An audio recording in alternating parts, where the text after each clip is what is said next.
Good morning, नमस्कार। मैं हूं अमित सिंह, बहुत बहुत स्वागत है। अगले एक घंटे लगातार देश और दुनिया की तमाम बड़ी खबरों से आपको वाकिफ कराएंगे, रूबरू कराएंगे। लेकिन बड़ी खबर आज क्या है वो बताएंगे आपको मेरी सहयोगी प्रियंका।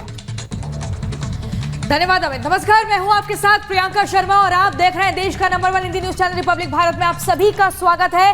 बड़ी खबर के साथ शुरुआत। देखिए, श्रद्धा हत्याकांड से जुड़ी हुई ये बड़ी खबर है। इसमें एक और खुलासा हुआ है। लगातार परत दर परत खुल रही है और पुरानी चैट सामने आई है श्रद्धा की, जिसमें सीधे तौर पर दर्द छलक रहा है। उस चैट में 2020 की चैट से कई बड़े खुलासे होने का एक आशंका व्यक्त की जा रही है। चैट में छलका श्रद्धा का दर्द। श्रद्धा की पुरानी चैट सामने आई। श्रद्धा हत्याकांड से जुड़ी ये बड़ी खबर आपको बता रहे हैं।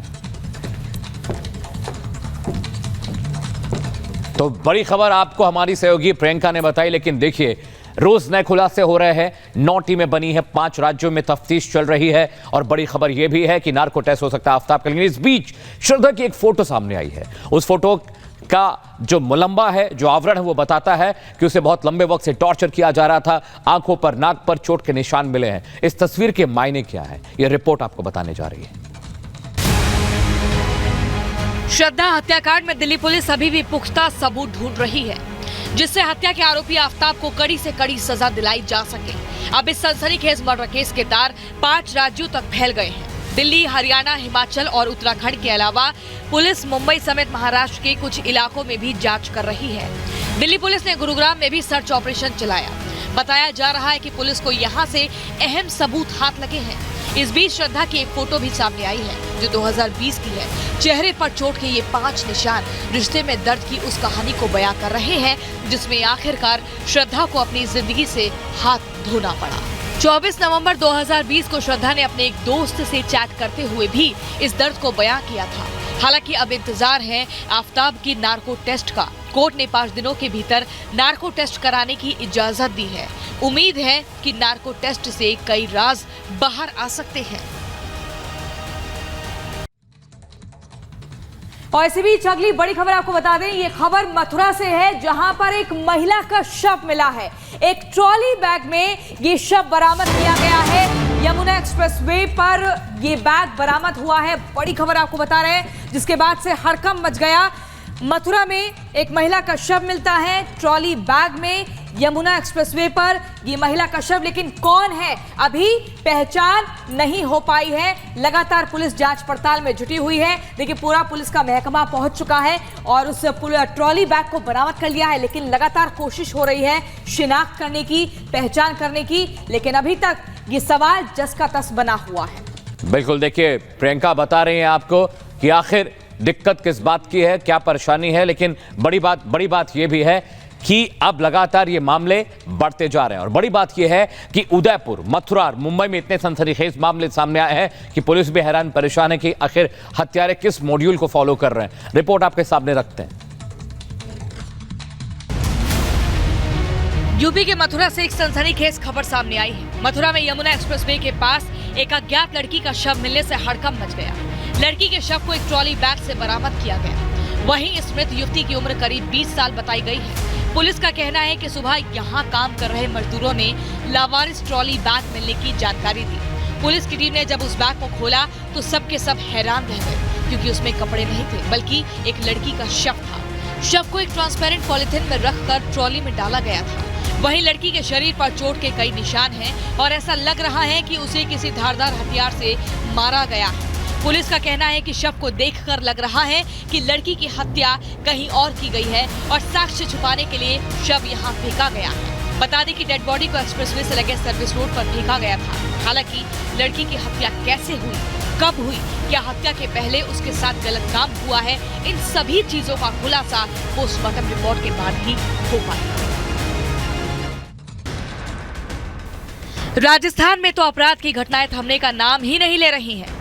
कुछ दिन पहले ही उदयपुर में रेलवे ट्रैक ब्लास्ट की घटना सामने आई थी। वहीं बीते दिन उदयपुर से ही एक और सनसनीखेज खबर सामने आई, जहां एक लड़का और लड़की का अर्धनग्न शव मिलने से हड़कंप मच गया। शहर से करीब 25 किलोमीटर दूर उबेश्वर महादेव के जंगल में खून से लथपथ 2 लाशें मिली। पुलिस की शुरुआती जांच में सामने आया कि दोनों ही मृतकों के प्राइवेट पार्ट्स भी गायब हैं, जिन्हें किसी धारदार हथियार से काटा गया है। वहीं उदयपुर एसपी ने पूरे मामले में जानकारी देते हुए बताया, दोनों लाशें 1 से 2 दिन पुरानी हैं। हालांकि अभी तक मरने वालों की पहचान नहीं हो पाई है। कईयों को युवती के शव मिले हैं, उनके प्राइवेट पार्ट्स में भी अपना सामने आया है, अभी उनकी पहचान की जा रही है। हत्या की आशंका जताते हुए पुलिस ने जांच शुरू कर दी है और दोनों ही शवों को गोगुंदा अस्पताल में रखवाया गया है। Bureau report, republic Bharat. Mumbai Goa highway पर तब कोहराम मच गया जब एक बंद कार में लाश मिलने की खबर सामने आई। शुक्रवार शाम पनवेल में मुंबई गोवा हाईवे के किनारे खड़ी एक ऑडी कार में 44 वर्षीय एक व्यवसायी का शव मिला। पुलिस के मुताबिक गुरुवार से कार वहां खड़ी थी और शुक्रवार को ही किसी ने अंदर में एक शव देखा। मृतक की पहचान संजय कार्ले के रूप में हुई है, जो पानी की आपूर्ति करने वाले टैंकर का कारोबार करता था। स्थानीय लोगों के मुताबिक शव वहां 1 दिन से ज्यादा समय से पड़ा हुआ था। वहीं शुरुआती जांच में मृतक की छाती पर चोट के निशान पाए गए हैं, जो कि चाकू या गोली के घाव हो सकते हैं। तलेगांव पुलिस के मुताबिक कार्ले के खिलाफ पहले भी कई आपराधिक मामले दर्ज थे। उन पर मकोका के तहत भी मामला दर्ज किया गया था और हाल ही में पैरोल पर रिहा किया गया था। हालांकि पुलिस का कहना है कि पोस्टमार्टम और आगे की जांच के बाद ही इस मामले का खुलासा हो पाएगा। Bureau report, republic Bharat. और चलिए रुक करते अगली बड़ी खबर का। अगली बड़ी खबर यह है कि प्रधानमंत्री नरेंद्र मोदी 3 दिनों के गुजरात दौरे पर रहने वाले हैं। ताबड़तोड़ रैलियां करेंगे। 1 और 5 दिसंबर को गुजरात में विधानसभा चुनावों के लिए वोटिंग है और उससे पहले प्रधानमंत्री नरेंद्र मोदी का ये जो दौरा बहुत अहम हो जाता है। प्रधानमंत्री नरेंद्र मोदी ने अपने दौरे से पहले ट्वीट कर कहा कि विपक्ष के एजेंडे को जनता ने नकार दिया है और इस बार गुजरात में बीजेपी की लहर है, बीजेपी की बम्पर जीत होगी। बड़ी खबर आपको बता दें, 3 दिनों के दौरे के दौरान प्रधानमंत्री नरेंद्र मोदी गुजरात के मुख्तलिफ हिस्सों में जाकर वहां पर अलग अलग रैलियां करेंगे। 3 दिन में पीएम मोदी की कुल 8 रैलियों का कार्यक्रम तय हुआ है और प्रधानमंत्री नरेंद्र मोदी इस बीच जनता को संबोधित करेंगे। बीजेपी के लिए लगातार वो ये कहेंगे कि वोट करें और बीजेपी को जिताएं।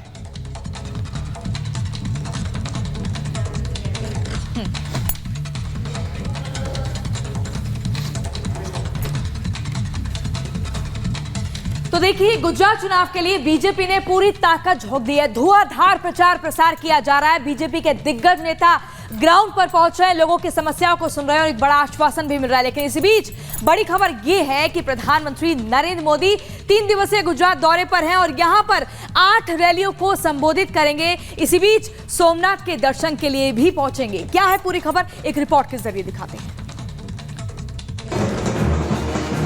बीजेपी ने गुजरात चुनाव में अपनी पूरी ताकत झोंक दी है।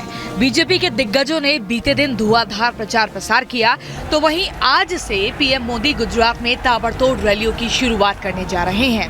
प्रधानमंत्री 3 दिन के गुजरात दौरे पर रहेंगे और इन 3 दिनों में वे 8 चुनावी जनसभाओं को संबोधित करेंगे। बता दें कि पीएम मोदी अपने इस चुनावी अभियान की शुरुआत दक्षिण गुजरात से करने जा रहे हैं। सबसे पहले प्रधानमंत्री आज शाम 7:30 बजे वलसाड़ में एक बड़ी जनसभा को संबोधित करेंगे। उसके बाद वे रात को वलसाड़ में ही ठहरेंगे। जानकारी के मुताबिक रैली के बाद पीएम मोदी पार्टी की एक बैठक में भी शामिल हो सकते हैं। 20 और 21 नवंबर को भी पीएम गुजरात में ही रहेंगे। बता दें कि पीएम 20 नवंबर को सुबह से ही चुनाव प्रचार में जुट जाएंगे। कल पीएम सोमनाथ मंदिर में दर्शन करेंगे और उसके बाद 4 जिलों में चुनावी सभाएं करेंगे। वहीं 21 नवंबर को पीएम 3 रैलियों के साथ इस दौरे को समाप्त करेंगे। Bureau report, republic Bharat. और चलिए रुक करते अगली बड़ी खबर का। अगली बड़ी खबर यह, प्रधानमंत्री नरेंद्र मोदी आज अरुणाचल प्रदेश के दौरे पर रहने वाले हैं और वहां पर एक खास कार्यक्रम है। ईटानगर में एक नए एयरपोर्ट का इनॉग्रेशन प्रधानमंत्री नरेंद्र मोदी करेंगे। देखिए, आज उत्तर प्रदेश, गुजरात, अरुणाचल 3 प्रदेशों का दौरा करने वाले हैं और बहुत वक्त से लंबित यह कार्यक्रम था। सिर्फ एयरपोर्ट ही नहीं, प्रधानमंत्री नरेंद्र मोदी जब जाएंगे नॉर्थ ईस्ट तो वहां पर कई कल्याणकारी योजनाओं का ऐलान करेंगे वहां की जनता के लिए, प्रदेशवासियों के लिए। और बड़ी बात यह है कि एयरपोर्ट बनकर बिल्कुल तैयार है। उसकी तस्वीरें भी हम आपको दिखा रहे थे। प्रधानमंत्री नरेंद्र मोदी वाराणसी का कार्यक्रम खत्म करने के बाद नॉर्थ ईस्ट के लिए, अरुणाचल प्रदेश के लिए रवाना होंगे और वहां पर एक बड़े एयरपोर्ट, डोनी पोलो जो एयरपोर्ट है, उसका इनॉग्रेशन करेंगे। और इसी बीच आपको बता दें, प्रधानमंत्री नरेंद्र मोदी का अरुणाचल प्रदेश का दौरा कई मायनों में खास माना जा रहा है क्योंकि एक बड़ी सौगात लोगों को मिलने जा रही है। वहीं 650 करोड़ की लागत से बने एयरपोर्ट की सौगात भी जनता को मिलेगी। तो एक बड़ा और खास दिन अरुणाचल प्रदेश के लोगों के लिए। पूरी खबर आपको जल्दी से इस रिपोर्ट में दिखाते हैं। अपने गुजरात दौरे से पहले पीएम मोदी अरुणाचल प्रदेश और वाराणसी जाएंगे। बता दें कि प्रधानमंत्री आज अरुणाचल प्रदेश की राजधानी ईटानगर में बने एयरपोर्ट डोनी पोलो का उद्घाटन करेंगे। ईटानगर में बने इस नए एयरपोर्ट का नाम सूर्य और चंद्रमा के प्रति सदियों पुरानी स्वदेशी श्रद्धा को दर्शाता है। 640 करोड़ से अधिक की लागत से विकसित ये एयरपोर्ट कनेक्टिविटी में सुधार करेगा और क्षेत्र में व्यापार और पर्यटन के विकास के लिए काम करेगा। बता दें कि इस हवाई अड्डे का रनवे 2300 मीटर का है। इसके अलावा प्रधानमंत्री 8450 करोड़ रुपए से अधिक की लागत से विकसित 600 megawatt combing hydro power station भी राष्ट्र को समर्पित करेंगे। ये परियोजना अरुणाचल प्रदेश को बिजली अधिशेष राज्य बनाएगी। ईटानगर में एयरपोर्ट का उद्घाटन करने के बाद पीएम मोदी वहां से सीधे वाराणसी के लिए रवाना हो जाएंगे, जहां वे काशी तमिल संगम कार्यक्रम में शिरकत करेंगे। Bureau report, republic Bharat. Bharat बहुत खास दिन है वाराणसी के लोगों के लिए, क्योंकि अरुणाचल प्रदेश में कार्यक्रम को खत्म करने के बाद प्रधानमंत्री नरेंद्र मोदी काशी जा रहे हैं। वहां पर तमिल संगम कार्यक्रम का इनॉग्रेशन करेंगे और समझिए इस कार्यक्रम का मतलब कि नॉर्थ और साउथ का जो संबंध है और प्रगाढ़ हो जाएगा। साथ ही साथ पीएम मोदी जब अपने संसदीय क्षेत्र में होंगे तो जनता उनके दर्शन के लिए, उनसे मिलने के लिए जरूर जाएगी। ये रिपोर्ट आपको दिखाते हैं। आज काशी में एक भव्य कार्यक्रम की शुरुआत होने जा रही है। दोपहर करीब 2 बजे पीएम मोदी काशी में तमिल संगमम का उद्घाटन करेंगे। ये कार्यक्रम एक भारत श्रेष्ठ भारत की भावना को दर्शाता है। इसका उद्देश्य तमिलनाडु और काशी के बीच सदियों पुराने संबंधों का जश्न मनाना और उसे आगे बढ़ाना है। बता दें कि एक भारत श्रेष्ठ भारत के विचार को बढ़ावा देना सरकार के प्रमुख फोकस क्षेत्रों में से एक रहा है। ये कार्यक्रम करीब 1 महीने तक चलेगा, जो नॉर्थ और साउथ इंडिया के विद्वानों, छात्रों, व्यापारियों, कारीगरों, कलाकारों आदि सहित जीवन के सभी क्षेत्रों के लोगों को एक साथ आने, अपने ज्ञान, संस्कृति और प्रथाओं को साझा करने का अवसर प्रदान करेगा। वहीं इस कार्यक्रम के लिए तमिलनाडु से 3000 से अधिक प्रतिनिधि काशी आएंगे। वे समान व्यापार पेशे और रुचि के स्थानीय लोगों के साथ बातचीत करने के लिए संगोष्ठियों, साइट के दौरे आदि में भाग लेंगे। पीएम मोदी ने खुद एक वीडियो ट्वीट करके इस कार्यक्रम को लेकर अपनी उत्सुकता को बयां किया है।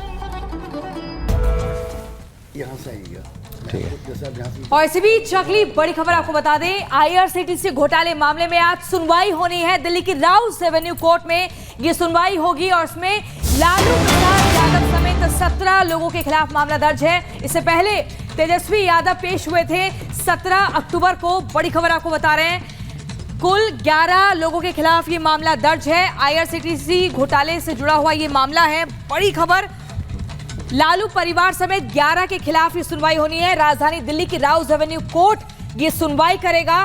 क्या कुछ फैसला हो सकता है, इसका इंतजार करना होगा। लेकिन 18 अक्टूबर को तेजस्वी की पेशी हुई थी।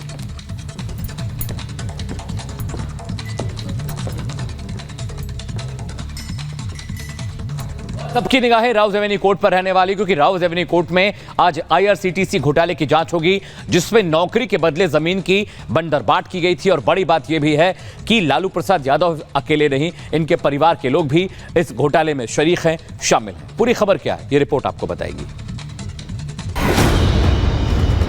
आईआरसीटीसी घोटाला मामले में लालू यादव और उनके परिवार समेत 11 आरोपियों के खिलाफ दिल्ली की राउज एवेन्यू कोर्ट सुनवाई करेगा। सीबीआई द्वारा दाखिल आरोप पत्र पर आज सुनवाई होनी है। बता दें कि पिछली सुनवाई में कोर्ट ने सीबीआई को 14 नवंबर तक सभी दस्तावेजों को कोर्ट में दाखिल करने के निर्देश दिए थे। इससे पहले 18 अक्टूबर को तेजस्वी यादव की भी इस मामले में पेशी हो चुकी है और वे अभी जमानत पर हैं। दरअसल साल 2004 और 2009 के बीच लालू यादव रेल मंत्री रहे थे। उस समय आईआरसीटीसी के जरिए रांची और पुरी में चलाए जाने वाले 2 होटलों की देखरेख का काम अचानक एक निजी कंपनी को दे दिया गया था। उस निजी कंपनी ने इसके बदले में कथित तौर पर लालू यादव को पटना में 3 एकड़ जमीन भी दे दी, जो बेनामी संपत्ति थी। इसके बाद मामला ईडी के पास चला गया था और बाद में इसमें सीबीआई की एंट्री हो गई। ईडी ने आरोप भी लगाया कि लालू प्रसाद यादव समेत आईआरसीटीसी के अधिकारियों ने अपने पद का दुरुपयोग किया। और इसी बीच अगली बड़ी खबर आपको बता दें, देखिए लगातार आम आदमी पार्टी और बीजेपी में तकरार और टकराव की स्थिति देखने को मिल रही है। लेकिन बीजेपी ने इस बार एक बार फिर से एक स्टिंग जारी किया है जिसमें आप नेता की मुश्किलें बढ़ती हुई दिख रही हैं। ऐसे में क्या बड़े खुलासे करने का दावा बीजेपी की तरफ से हुआ है, एक रिपोर्ट के जरिए आपको दिखाते हैं।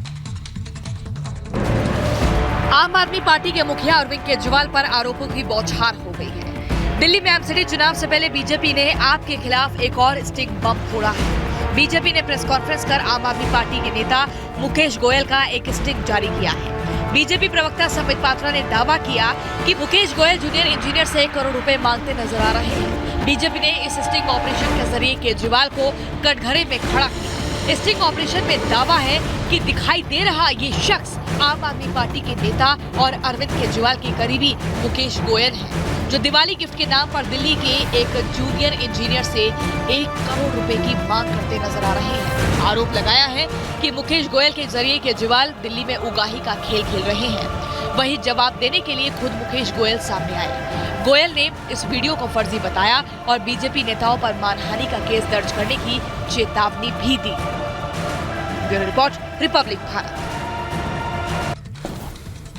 और अगली बड़ी खबर भी दिल्ली से आम आदमी पार्टी को लेकर है। बड़ी खबर यह कि सुकेश चंद्रशेखर ने एक और चिट्ठी, एक और लेटर बम फोड़ा, जिसमें इस बात का जिक्र है कि इस चिट्ठी में उन्होंने लिखा है कि रात को 2 बजे फोन करके सत्येंद्र जैन पैसे की मांग करता था और ये पेमेंट जो है वो बिटकॉइन में कराने के लिए लगातार कह रहा था। मामला 2017 का है, जब सुकेश तिहाड़ जेल पहुंचा।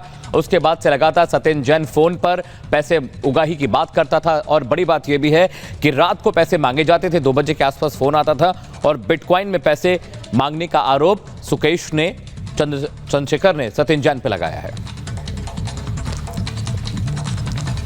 तो देखिए, महाठग सुकेश चंद्रशेखर ने जेल से ही अपने वकील के जरिए एक चिट्ठी लिखी है, लेटर बम फोड़ा है और एक बार फिर से केजरीवाल के मंत्री सत्येंद्र जैन को कटघरे में खड़ा कर दिया है। बड़े और संगीन आरोप लगाए हैं। क्या कुछ है पूरा मामला, एक रिपोर्ट के जरिए आपको दिखाते हैं।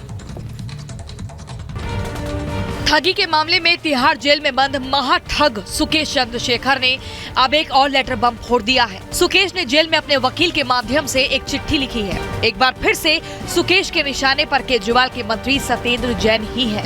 लेटर में सुकेश ने साल 2017 का जिक्र किया है, जब आम आदमी पार्टी के नेता सत्येंद्र जैन ने उसे रात 2 बजे कॉल करके $20 मिलियन को रुपए में कन्वर्ट करने के लिए बोला था। सुकेश ने आरोप लगाया कि ये डॉलर सत्येंद्र जैन के एक परिचित, जो कि बेंगलोर में एक मशहूर डिस्टिलरी कंपनी चलाता है, उसके पास थे, जो कि इंदिरा नगर से लेने के लिए बोला गया था। सुकेश ने चिट्ठी में आरोप लगाया कि ये पूरा पैसा दिल्ली में आम आदमी पार्टी को दिया जा रहा था।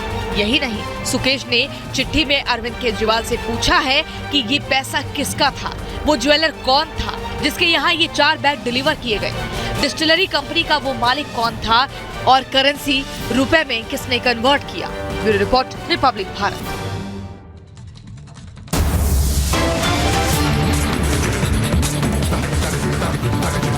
और यहाँ रुक रहे हैं एक छोटे से ब्रेक के लिए। ब्रेक के बाद देखिए उत्तराखंड में कैसे हादसे का शिकार हुई कार। रेस्क्यू ऑपरेशन लगातार चल रहा है। ये तस्वीर आपको दिखाएंगे, खबर समझाएंगे। छोटा सा ब्रेक, चल लौट रहा है।